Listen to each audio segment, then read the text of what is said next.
에베소서 제5장. 그러므로 사랑을 받는 자들같이 너희는 하나님을 본받는 자가 되고, 그리스도께서 너희를 사랑하신 것 같이 너희도 사랑 가운데서 행하라. 그는 우리를 위하여 자신을 버리사 향기로운 제물과 희생 제물로 하나님께 드리셨느니라. 음행과 온갖 더러운 것과 탐욕은 너희 중에서 그 이름조차도 부르지 말라. 이는 성도에게 마땅한 바니라. 누추함과 어리석은 말이나 희롱의 말이 마땅치 아니하니 오히려 감사하는 말을 하라. 너희도 정녕 이것을 알거니와 음행하는 자나 더러운 자나 탐하는 자 곧 우상 숭배자는 다 그리스도와 하나님의 나라에서 기업을 얻지 못하리니, 누구든지 헛된 말로 너희를 속이지 못하게 하라. 이로 말미암아 하나님의 진노가 불순종의 아들들에게 임하나니, 그러므로 그들과 함께하는 자가 되지 말라. 너희가 전에는 어둠이더니 이제는 주 안에서 빛이라. 빛의 자녀들처럼 행하라. 빛의 열매는 모든 착함과 의로움과 진실함에 있느니라. 주를 기쁘시게 할 것이 무엇인가 시험하여 보라. 너희는 열매 없는 어둠의 일에 참여하지 말고 도리어 책망하라. 그들이 은밀히 행하는 것들은 말하기도 부끄러운 것들이라. 그러나 책망을 받는 모든 것은 빛으로 말미암아 드러나나니, 드러나는 것마다 빛이니라. 그러므로 이르시기를 잠자는 자여 깨어서 죽은 자들 가운데서 일어나라. 그리스도께서 너에게 비추이시리라 하셨느니라. 그런즉 너희가 어떻게 행할지를 자세히 주의하여 지혜 없는 자같이 하지 말고 오직 지혜 있는 자같이 하여 세월을 아끼라. 때가 악하니라. 그러므로 어리석은 자가 되지 말고 오직 주의 뜻이 무엇인가 이해하라. 술 취하지 말라. 이는 방탕한 것이니 오직 성령으로 충만함을 받으라. 시와 찬송과 신령한 노래들로 서로 화답하며 너희의 마음으로 주께 노래하며 찬송하며 범사에 우리 주 예수 그리스도의 이름으로 항상 아버지 하나님께 감사하며 그리스도를 경외함으로 피차 복종하라. 아내들이여, 자기 남편에게 복종하기를 주께 하듯 하라. 이는 남편이 아내의 머리됨이 그리스도께서 교회의 머리됨과 같음이니, 그가 바로 몸의 구주시니라. 그러므로 교회가 그리스도에게 하듯 아내들도 범사에 자기 남편에게 복종할지니라. 남편들아, 아내 사랑하기를 그리스도께서 교회를 사랑하시고 그 교회를 위하여 자신을 주심같이 하라. 이는 곧 물로 씻어 말씀으로 깨끗하게 하사 거룩하게 하시고 자기 앞에 영광스러운 교회로 세우사 티나 주름 잡힌 것이나 이런 것들이 없이 거룩하고 흠이 없게 하려 하심이라. 이와 같이 남편들도 자기 아내 사랑하기를 자기 자신과 같이 할지니, 자기 아내를 사랑하는 자는 자기를 사랑하는 것이라. 누구든지 언제나 자기 육체를 미워하지 않고 오직 양육하여 보호하기를 그리스도께서 교회에게 함과 같이 하나니, 우리는 그 몸의 지체입니다. 그러므로 사람이 부모를 떠나 그의 아내와 합하여 그 둘이 한 육체가 될지니, 이 비밀이 크도다. 나는 그리스도와 교회에 대하여 말하노라. 그러나 너희도 각각 자기의 아내 사랑하기를 자신같이 하고 아내도 자기 남편을 존경하라. 이제 오늘 하나님께서 우리에게 주시는 말씀을 나누겠습니다. 하나님 말씀은 구약 성경 사무엘하 11장 1절에서 5절 말씀입니다. 다 같이 일어나서 하나님의 말씀을 경청하겠습니다. 하나님 말씀을 봉독하겠습니다. 그 해가 돌아와 왕들이 출전할 때가 되매 다윗이 요압과 그에게 있는 그의 부하들과 온 이스라엘 군대를 보내니, 그들이 암몬 자손을 멸하고 랍바를 에워쌌고 다윗은 예루살렘에 그대로 있더라. 저녁 때에 다윗이 그의 침상에서 일어나 왕궁 옥상에서 거닐다가 그곳에서 보니 한 여인이 목욕을 하는데 심히 아름다워 보이는지라. 다윗이 사람을 보내 그 여인을 알아보게 하였더니 그가 아뢰되 그는 엘리암의 딸이요 햇사람 우리아의 아내 밧세바가 아니니이까 하니, 다윗이 전령을 보내어 그 여자를 자기에게로 데려오게 하고 그 여자가 그 부정함을 깨끗하게 하였으므로 더불어 동침하매 그 여자가 자기 집으로 돌아가니라. 그 여인이 임신함에 사람을 보내 다윗에게 말하여 이르되 내가 임신하였나이다 하니라. 아멘. 이 말씀은 하나님의 말씀입니다. 아멘. 유대인들의 탈무드에 이런 이야기가 있습니다. 어느 날 여우가 강둑을 따라서 걷고 있는데 이렇게 강물을 내려다 보니까 물고기들이 강물 속에서 떼를 지어서 움직이는 것을 보게 됩니다. 그래서 여우가 물고기들에게 물었습니다. 야, 너희들은 어떻게 살아남았니? 물고기들이 대답합니다. 인간들이 우리를 잡으려고 던진 그물을 겨우겨우 피하고 살아남았어. 이렇게 이야기를 했어요. 물고기를 잡고 싶었던 여우는 꾀를 내서 이렇게 이야기합니다. 아, 그래? 너희 정말 무서웠겠구나. 너희들 사는 물속은 참 위험하구나. 그러면 너희들 여기 마른 땅으로 좀 올라오면 어떻겠니? 내가 사는 이 마른 땅은 굉장히 안전하고 좋아. 그물도 없고 물속보다 훨씬 편하네. 이렇게 하면서 여우가 물고기들에게 말을 했습니다. 물고기들이 대답했습니다. 야, 네가 동물들 중에서 가장 영리하다는 여우지? 그런데 넌 영리한 게 아니라 바보구나. 우리가 살고 있는 이곳도 이렇게 무서운데 어떤 곳인지도 모르는 네가 사는 마른 땅은 얼마나 더 무섭겠니? 하면서 여우의 꾀임에 넘어가지 않았다고 합니다. 그냥 좀 싱거운 이야기인데요. 탈무드에 이런 이야기, 이런 우화가 등장하게 된 배경이 있습니다. 로마가 유대인들을 지배하던 시절에 로마 정부는 유대인들에게 모세 오경을 가르치지 못하도록 금지했습니다. 하지만 그런 상황에서 한 나이 많은 랍비가 사람들을 모아놓고 모세 오경을 가르쳤어요. 어느 날 그 랍비에게 한 사람이 와서 물었습니다. 랍비님, 당신은 로마 정부가 무섭지도 않습니까? 로마에서 이렇게 금지하고 있는데 이렇게 모세오경을 가르쳐도 괜찮으십니까? 그러자 그 랍비가 그 사람에게, 그렇게 물어오는 사람에게 방금 말씀드린 이 이야기를 해주었다는 거예요. 랍비는 물고기가 물을 떠나서 살 수 없듯이 유대인들이 모세오경을 떠나서는 살 수 없다는 것을, 그것을 떠난다는 것은 상상할 수 없는 죽음과도 같은 것이며 모세오경은 유대인들에게 생명의 원천과도 같은 것이라는 것을 이 우화를 통해서 이야기하고 있는 것입니다. 여러분, 지금 우리의 삶에, 나의 삶에 없어서는 안 될 것이 있다면 그것은 어떤 것인가요? 내가 살아가는 힘의 근원이 무엇이라고 생각합니까? 내가 가진 것 중에 다 없어지고 다 사라진다고 해도 이것만은 절대 없으면 안 된다고 생각하는 것이 무엇일까요? 한번 생각해 보십시오. 물고기에게 있어서는 물이 그런 것이고 유대인들에게는 모세오경이 그런 것인데 오늘 나를 살게 하는 것은 무엇일까? 여러분, 무엇보다도 우리의 생명의 힘은 하나님에게서 나온다는 것을 믿으실 수 있기를 바랍니다. 물고기들이 물을 떠나서 마른 땅으로 올라가면 죽는 것처럼 우리가 우리의 생명의 근원이신 하나님을 떠나면 우리는 생명력을 잃고 그리고 무너져 버리게 되는 것입니다. 때로는 우리가 살면서 사방에 우겨쌈을 당한 듯한 문제들 때문에 살아갈 힘을 잃고 또 그 살아갈 힘을 어디선가 찾으려고 애씁니다. 근데 그 살아갈 힘을 물 밖에서 찾는 물고기가 되지 마시고 우리가 살아갈 수 있는 힘은 하나님에게서, 하나님의 말씀으로부터 나온다는 것을 기억하고 우리 눈에 좋아 보이는 것들로 우리를 유혹하는 이 여우들에게 속지 않는 우리 모두가 될 수 있기를 바랍니다.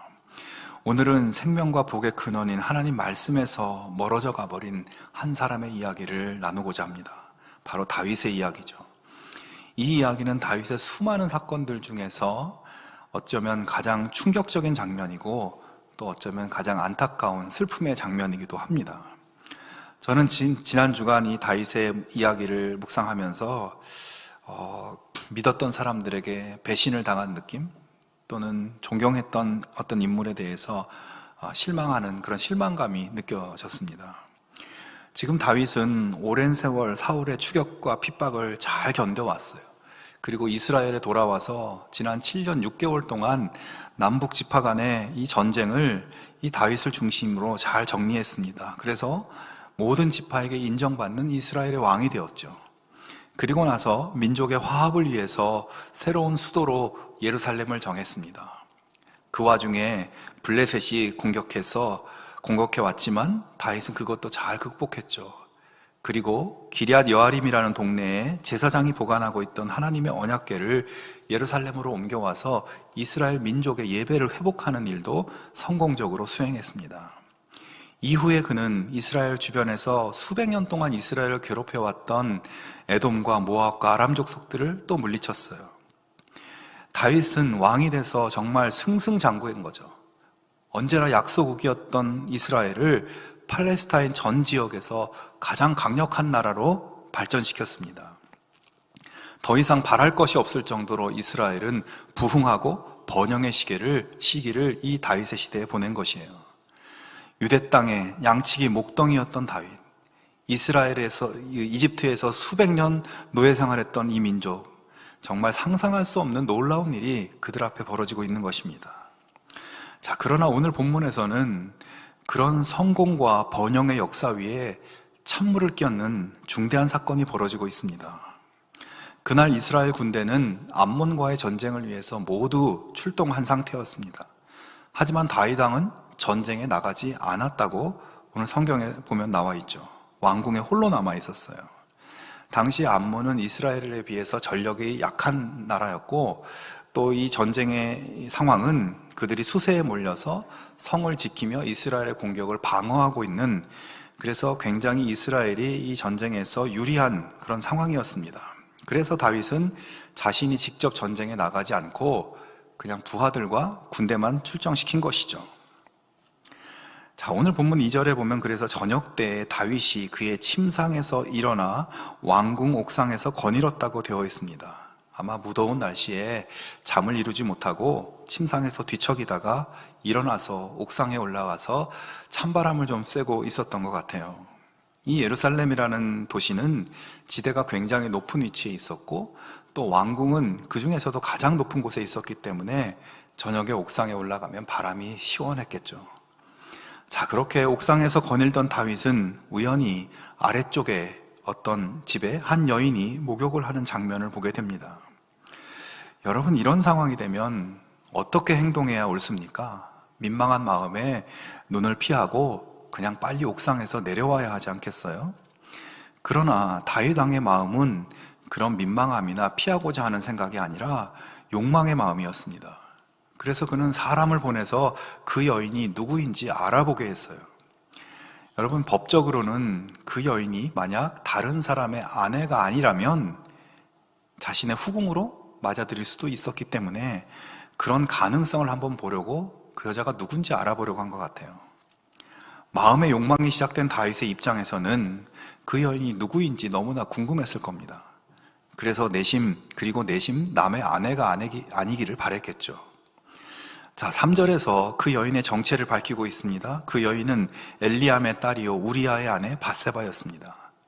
이 다윗에게는 37명의 아주 용맹스러운 부하 용사들이 있었는데, 엘리암은 그 용사들 중에 한 사람이었고, 우리아도 마찬가지로 37명의 이 용사들 중에 한 사람이었어요. 그러니까 이스라엘의 최고 용사이며 다윗과 동고동락해왔던 이 부하들의 충직한 부하의 아내이면서 또 딸인 것입니다. 여러분, 다윗이 이 보고를 듣고 처음에 실망스러웠겠죠? 하필이면 자기 부하의 아내이며 딸인 거예요. 사실 다윗이 지금까지의 믿음의 모습, 신실한 그의 행동에 비추어 본다면 당연히 여기서 탐욕의 마음을 접어야 했습니다. 여기서 한 걸음 더 나아가 버리면 하나님의 율법의 말씀을 정면으로 위반하게 되는 것이기 때문이죠. 10계명의 제7계명에 간음하지 말라고 하셨고, 10번째 계명에 내 이웃의 집을 탐내지 말라, 내 이웃의 아내나 그의 남종이나 여종이나 가축이나 소유를 탐내지 말라고 10계명에서 말씀하셨어요. 분명하게 나와 있죠. 그리고 레위기 20장 10절에서는 누구든지 남의 아내와 간음하는 자, 곧 그의 이웃의 아내와 간음하는 자는 그 간부와 음부를 반드시 죽일지니라. 아주 엄중하게 하나님께서 이 죄에 대해서 다루고 계십니다. 다윗이 이런 율법의 말씀을 모르지 않았고, 이 율법이 아니더라도 잘못된 일이라는 것을 알고 있었지만 거기서 멈추지 않고 한 걸음 더 나아가죠. 사람을 보내서 여자를 데려오게 하고 동침을 합니다. 그리고 집으로 돌려보냅니다. 너무나 신속하게 거침없이 죄를 저질러 버려요. 그래서 정말 이 사람이 우리가 아는 그 다윗이 맞는가 싶습니다. 우리가 지난주에도 이 다윗의 그 기도를 함께 말씀 속에서 나누었잖아요. 여러분, 우리가 아는 다윗은 원래 이런 사람이 아니었어요. 그는 누구보다도 하나님의 뜻을 잘 헤아릴 줄 아는 사람이고 하나님의 뜻을 기도하면서 구하는 사람이었습니다. 그래서 하나님께서도 다윗을 이야기하실 때 이 다윗은 내 마음에 합한 사람이라고 이렇게 하나님이 인정하실 정도였습니다. 그런데 지금 이 죄악의 모습은 전혀 그것과 상관없는 모습인 것이죠. 여러분, 다윗이 어떤 사람이었나요? 자기를 죽이려고 끈질기게 추격해오는 원수 사울을 마침내 죽일 수 있는 절호의 기회가 왔을 때 그가 죽이지 않았어요. 왜 죽이지 않았을까요? 하나님의 마음을 그 순간에 살핀 거죠. 하나님께서 이 상황에서 너가 아무리 사울이 나빠도 그는 내가 선택해서 내가 세운 사람이니까 너는 그 사람한테 손을 대면 안 된다고 하시는 그 하나님의 마음을 살피고 그래서 그를 살려준 것이죠. 여러분, 원수를 코앞에 두고 이렇게 하나님의 뜻을 섬세하게 살필 수 있는 사람 어디 쉽게 찾을 수 있겠습니까? 인간적인 마음으로는 100번, 1000번 죽여도 싼데 하지만 그 순간 하나님의 마음이 어떨까?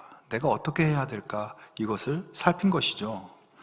그리고 나서 사울 왕이 전쟁에서 죽고 난 다음에 이제 대세가 다윗에게 다 넘어왔어요. 모든 사람들이 다윗에 찾아와서 아부하고 아첨하는 사람들이 많았습니다. 자기가 사울을 죽였다고 하면서 다윗에게 찾아와서 그렇게 이야기하면서 다윗 밑에서 어떻게 한 자리 해먹을까 이런 사람들이 많이 있었어요. 하지만 다윗은 사울이 그렇게 자기를 괴롭혔어도 전쟁에서 안타깝게 죽은 사울을 깊이 진심으로 애도하면서 그런 사람들을 물리치고 오히려 사울의 장례를 잘 치러준 사람들을 상을 주고 그들을 칭찬했습니다. 여러분, 다윗이 인간적인 욕구대로 한다면 그동안 그토록 나를 괴롭혀오고 죽이려고 했던 그 인간 나를 그렇게 괴롭히더니 참 잘됐다 이렇게 반응할 수 있지 않겠습니까? 하지만 다윗은 사울의 죽음을 보시고 아파하시는 하나님의 마음을 살피고 그리고 자신도 그를 진심으로 애도하고 있는 것이에요. 이후 다윗은 사울 왕의 후손으로 유일하게 하나 남은 무비보셋이라는 사람을 또 거두어 줍니다. 이 무비보셋은 요나단의 아들이었는데 할아버지 사울, 아버지 요나단 모든 일가 친척이 다 죽고 지금 사울의 후손은 딱 이 한 사람 남았었어요. 그러다 보니 이 사람의 입장에서는 다윗이 혹시 사울의 남은 자손들을 색출해내서 죽이지는 않을까 두려워하면서 숨어 지내고 있었습니다. 하지만 다윗은 이 무비보셋을 살려주고 사울 왕의 모든 땅과 재산을 돌려주고 평생 동안 다윗 왕의 식탁에서 함께 할 수 있게 했어요. 여러분, 왕의 식탁에서 왕과 함께 한다는 것은 왕의 가족들의 특권이거든요. 그래서 이 사울의 후손을 자기의 왕자처럼 대우해 준 것입니다. 여러분, 이것도 역시 다윗이라는 한 인간의 마음이 아니라 하나님의 긍휼의 마음인 것이죠. 두려움과 무서움에 떨고 있을 그 어린 무비보셋을 불쌍히 여기시는 하나님의 마음을 살피고 그 마음을 다윗이 행한 것이에요. 여러분, 다윗은 이런 사람이었습니다. 이뿐만 아니라 다윗의 좋은 이야기들이 얼마나 많아요. 그러나 지금 본문의 다윗의 모습은 완전히 정반대입니다. 하나님의 뜻, 하나님의 마음을 살피지 않았고 자기 마음대로, 자기 욕구대로 행동하고 있어요. 왕에게 불려갔던 밧세바의 심정을 한번 생각해 보기 바랍니다. 그녀는 지금 자기 아버지와 남편이 모두 전쟁터에 나가 있어요. 목숨 걸고 지금 전쟁을 벌이고 그들이 살아 돌아오기만을 간절히 밤마다 기도하고 있었을 겁니다. 그런 염려 속에 있는데 어느 날 갑자기 다윗 왕이 자기를 부르는 거예요. 아니, 나를 왜 부르실까? 자애로우신 다윗 왕께서 할아버지와 아버지와 남편의 소식을 알려주시려는 것일까? 아니면 너 너무 염려하지 말라고 격려해 주시려는 것일까? 하지만 그녀에게 청천벽력 같은 일이 벌어지죠. 왕의 권세와 위엄 앞에서 왕의 요구를 거절할 수 없는, 요즘 말로 하면 위계에 의한 폭력 앞에서 그녀는 꼼짝할 수가 없었습니다. 다윗의 죄는 거기서 끝나지 않았습니다. 그는 자신의 범죄를 숨기기 위해서 그 남편 우리아를 회유하려고 했고 그것이 실패하자 아예 그 남편을 최전방으로 내보내서 거기서 화살이 빗발치는 곳에서 맞아 죽게 만들었어요. 그의 옆에 있던 죄 없는 군인들까지 덩달아서 죽게 만들었어요. 그러면 인간이 어디까지 악해질 수 있는지 다윗을 보면서 보게 됩니다. 자, 그런데 여러분, 저는 다윗이 이렇게 범죄를 하는 그 행위 자체도 나쁜데 이 이후에 본문 말씀을 묵상하면서 다윗이 그런 죄를 지음과 동시에 굉장히 위선적인 그런 면모를 보게 되었습니다. 여러분, 하나님 율법에는 가난한 사람들, 극빈층들을 이 사회가 보호해 주도록 하는 이런 규정들이 있었어요. 그 중에서 이 남편이 죽고 홀로 남은 부인들, 이들은 경제권이 없고 노동할 힘이 없고 노동의 기회도 많지 않았기 때문에 결국 남편이 죽으면 가난한 극빈층으로 떨어질 수밖에 없는 그런 사회 구조였습니다. 그래서 하나님의 율법은 그런 남편 없는 부인들을 보호하기 위해서 남편이 죽으면 그 남편의 형제나 또 가까운 친족들이 그들을 아내로 받아들여주고 그렇게 해서 생계를 책임져 주도록 한 것이에요. 여러분, 성경에 룻이라는 여자 있죠? 룻이라는 여인이 있는데 이 여인도 남편이 일찍 죽었어요. 그런데 자기 남편이 일찍 죽게 되니까 그 남편의 가까운 친족인 보아스를 만나서 그와 결혼해서 그 생계를 유지하고 구제를 받은 것, 이것이 오늘 제가 말씀드린 율법에 적용된 한 케이스이죠. 자, 그러나 여러분, 이런 법이 그 사회 속에서 제대로 지켜지지 않았습니다. 왜냐하면 당장 자기 식구 챙기고 자기 하나 먹고 살기도 바쁜데 갑자기 다른 식구 하나를 더 받아들여서 그것도 결혼해서 아내로서 책임진다는 것은 이게 굉장히 어려운 일이었어요. 모두가 기피하는 규정이었습니다. 자, 지금 밧세바는 남편 우리아가 전쟁터에 나가서 안타깝게 전사하고 말았습니다. 하루아침에 남편을 잃고 가난의 나락으로 떨어지게 된 불쌍한 여자예요. 다 나몰라라예요. 그런데 다윗 왕이 직접 나서서 너무나 자비롭게도 그녀를 자기 아내로 받아주는 겁니다. 사건의 전말을 모르는 사람들이 보기에는 다윗이 정말 훌륭한 왕인 것이죠. 자기 부하가 전사하자 그의 아내를 자기 아내로 받아주고 직접 구제해주고 직접 챙겨주는 거예요. 백성들이 보기에 정말 다윗은 선하고 선한 착한 왕으로 보였을 겁니다.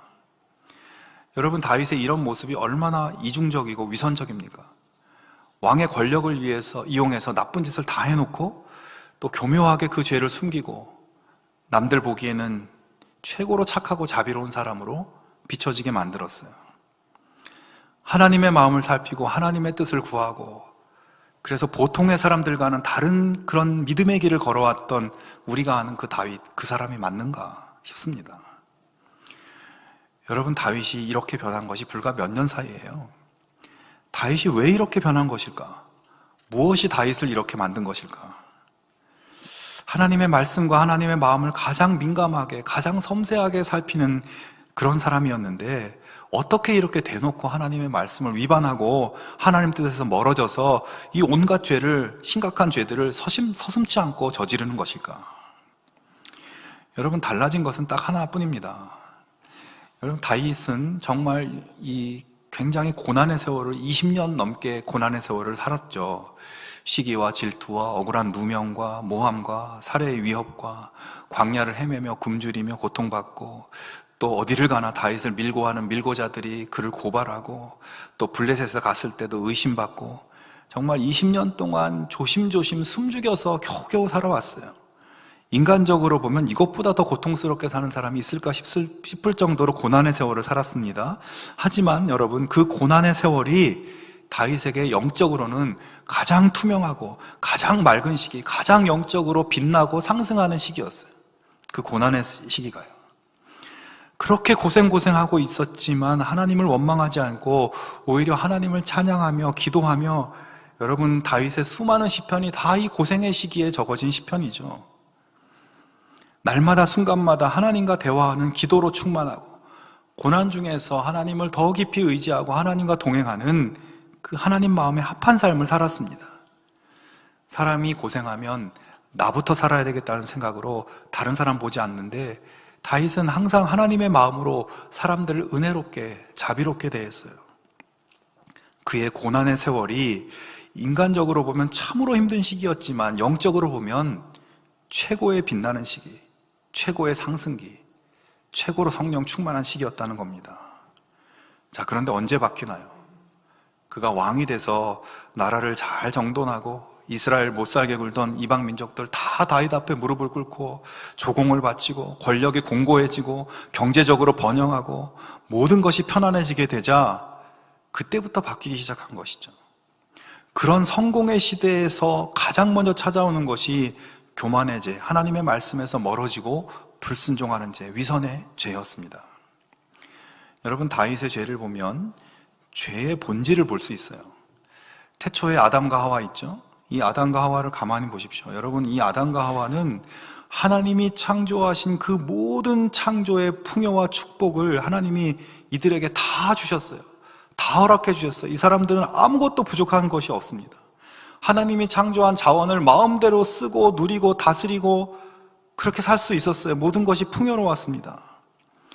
그런데 이들이 그 모든 것을 누리며 살 수 있는 그 풍요의 시기에 그것이 하나님이 주신 것임을 기억하고 순종하며 살아야 되는데 그들의 마음에 교만이 일어난 거예요. 하나님 없어도 괜찮아. 이 모든 것의 주인은 나야. 나의 지혜로, 나의 능력으로 충분히 잘 살 수 있어. 모든 것을 자기들이 통제하려고 하고 그래서 하나님과 단절해버리고, 여러분, 그것이 바로 죄의 본질이에요. 지금 다윗이 기가 막힌 수렁에서 하나님이 건져주시고 그에게 승리를 주시고 권세를 주시고 풍요를 주시고 모든 성공을 다 하나님이 주셨어요. 그런데 그가 그 모든 것이 자기가 이룬 건 줄 알고 사람 목숨까지도 자기 마음대로 할 수 있다고 생각한 겁니다. 모든 것을 자기 욕심대로 주물럭거리는 죄를 짓고 있는 것이죠. 스스로 신이 되어버린 것입니다. 여러분, 그러니까 다윗에게 있어서는 차라리 눈물 나는 고난의 세월이 영적으로는 오히려 더 좋은 시기, 축복의 시기였던 거죠. 사랑하는 성도 여러분, 지금 여러분의 삶은 어떻습니까? 여러 가지 삶의 문제로 고달프고 걱정이 많으십니까? 요즘 그런 말이 많이 들리죠. 내가 여태까지 살면서 이렇게 힘든 적이 없었다. 이렇게 장사가 안 되는 적은 없었다. 뭐 이런 말을 많이 듣습니다.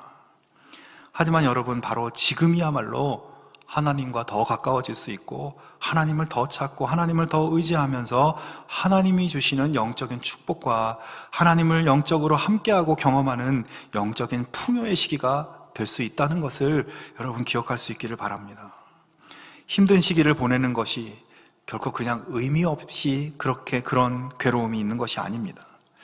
우리가 그렇게 고난이 없으면 하나님께 가까이 나아가겠습니까? 우리 다 얄팍한 인간이기 때문에 그렇지가 않아요. 여러분, 나에게 기도 제목이 많다 하시면 그것으로 감사할 수 있기를 바랍니다. 기도 제목이 많아서 기도할 시간도 늘어나고 더 많이 하나님과 함께 할 수 있으니 영적으로 충만해질 수 있는 그런 기회, 하나님의 영적인 기쁨을 누릴 수 있는 기회라고 그렇게 여기면서 감사할 수 있기를 바랍니다. 나에게 걱정이 있으면 그것 가지고 하나님께 더 가까이 나아갈 수 있고 그렇게 나아갈 수 있음을 감사하기 바랍니다. 하나님이 도우시고 함께 하실 것입니다. 그런데 참 이상한 것은요, 믿는 사람들이 힘들다고 하면서 걱정된다고 하면서 하나님 찾지 않고 기도의 자리에 나오지도 않고 그런 분들이 많아요. 뭐 어떻게 하겠다는 건지 모르겠습니다. 힘들면 하나님을 더 찾고 그래서 하나님이 주시는 영적인 힘으로 버텨나가야 되는데 그렇지가 않은 것이죠. 여러분, 혹시 너무 힘든 세월을 보내고 계십니까? 영적인 축복의 기회가 왔구나, 하나님과 내가 더 가까워질 수 있는 시간이 왔구나 감사하면서 하나님과 동행할 수 있기를 바랍니다. 반대로 오늘 다윗의 이야기를 보면서 내가 하나님의 복을 받아서 별 어려움도 없고 문제도 없고 모든 것이 다 내가 뜻한 대로 잘 이루어지고 나는 편안하고 조용하다 싶으면 그때 마음을 놓지 말고 더 하나님을 찾는 믿음의 지혜를 여러분 가질 수 있기를 바랍니다. 사람이 편안할 때, 모든 것이 다 이루어졌고 나는 더 이상 바랄 것이 없다고 느낄 때, 나는 성공하고 돈도 뭐 벌 만큼 벌었고 그래서 내가 하고 싶은 거 다 할 수 있다고 생각할 때 영적으로는 더욱 넘어질까 조심해야 될 시기라는 것을 기억할 수 있기를 바랍니다. 그때 더 영적으로 경계를 강화하고 악이 틈타지 못하도록 내 영혼을 방어하고 더 겸손하게 더 낮은 모습으로 하나님을 사랑하고 하나님을 사랑하는 사랑으로 사람들을 사랑할 수 있는 우리 모두가 될 수 있기를 바랍니다. 여러분, 다윗의 이야기는 과거의 이야기가 아니고 어느 한 개인의 이야기가 아니라 우리 모두의 이야기고 나의 이야기입니다. 다윗의 죄성과 우리의 죄성은 본질적으로 같은 것입니다. 다윗과 우리는 같은 가능성을 가지고 살아가는 존재들이에요. 그러므로 변함없으신 하나님 앞에서 나도 어떤 상황에 처해도 변함없이 하나님만 섬기고 하나님만을 따르고 하나님께 기도하는, 그래서 하나님이 주시는 영적인 축복, 영적인 상승의 그 충만함을 살아갈 수 있는 우리 모두가 되기를 주님의 이름으로 축원합니다. 함께 기도하겠습니다. 하나님 아버지, 우리가 곤고하고 힘들 때 우리와 함께 하시는 하나님을 더욱 깊이 의지하며 살아갈 수 있게 하여 주시옵소서. 힘들고 답답하고 염려될 때 하나님께 더욱 기도하고 찬양하고 의지함으로 영적으로 빛나는 삶을 살아가게 하여 주시고, 내 삶이 편안하고 모든 것이 잘 되어 간다고 생각할 때 교만하지 않고 겸손히 감사하며 하나님께 영광을 돌리는 우리들이 될 수 있게 하여 주시옵소서. 우리의 삶이 마칠 때까지 변함이 없는 하나님 백성, 하나님의 마음에 합한 그런 인생 살아갈 수 있도록 인도하여 주시옵소서. 예수님의 이름으로 기도하옵나이다. 아멘.